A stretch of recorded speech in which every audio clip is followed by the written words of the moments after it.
practice that has very good results, according to research of Sonia Libormisky, has to do with acts of kindness. They must be significantly higher than the ones we can develop on a regular basis. To do good things for others, friends or strangers, in person or anonymously, increases our own welfare. For centuries, Buddhism warned, if you want to be happy, practice compassion. In one experiment, they asked participants to perform 5 acts of kindness a week for 6 weeks. As a group could choose to carry them out at any time during the week. Another group had to concentrate them on the same day. In the following months, those who performed all the acts the same day were more satisfied with their lives and on average had fewer depressive symptoms. The researchers' hypothesis is that when those acts were distributed through the week, their salience diminished. Doing something for others sometimes brings a momentary unhappiness, but as time goes by, it increases personal satisfaction. Why does this happen?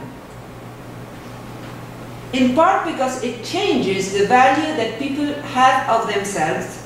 They feel more compassionate, they can illuminate their abilities, they receive certain sense of control in their own lives, it strengthens the ties with others and allows them to make them smile. If you don't do a lot, it does not produce any effect. If you do too much, it often brings fatigue or anger. You see how, in this way, scientific research is confirming some philosophical intuitions. But this does not always happen. And we philosophers have worked only with intuitions up to recently. I find that it is very important to test the ideas of the philosopher. You cannot test all the ideas. Philosophy is not science. But there are many ideas that can be tested, and if we will work in an empirical practice, I think it's very important, and I think it's very important that we do research in the future in philosophical counseling.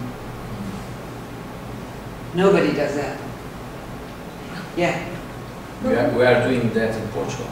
Oh yeah? Yes. But not study cases. Statistical. No, I'm not talking about study cases. No. Study cases are very important. I have several of them in my books, but I think it's not enough. I would like to do other type of research. Yeah. I teach quantitative research methods at a postgraduate college. Oh yeah. Half the class are psychologists who've already done this, and half the class are philosophers and humanities. And I do the quantitative part. Other people do qualitative research, which is also classified as scientific these days, and that involves case studies. But the quantitative parts, we also do the criticism, and some of the psychological studies, particularly in the positive psychology movement, are very easy to criticize. I think that the most valuable works don't come from positive psychology, although positive psychology has very useful concepts for philosophical counseling. For example, resilience, flow, they work with gratitude, with humor. But I think that the group that is better working these type of philosophical research has to do with behavioral economics.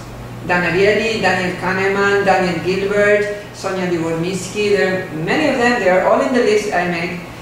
The problem in philosophy when we talk about scientific research is that generally somebody believes that if you are talking about scientific evidence, then you believe in everything, and science is perfect. And no, science is a method, and it has the way to correct the mistakes. I'm not saying that science is the answer for everything. I'm not saying that every scientific research is correct. I'm just saying that although they might be researches that don't work in the right way, it's very useful to try to find which ones, yes, are working. Because if not, we have a quote in Argentina that we say, we throw the baby with the dirty water in which he is washed.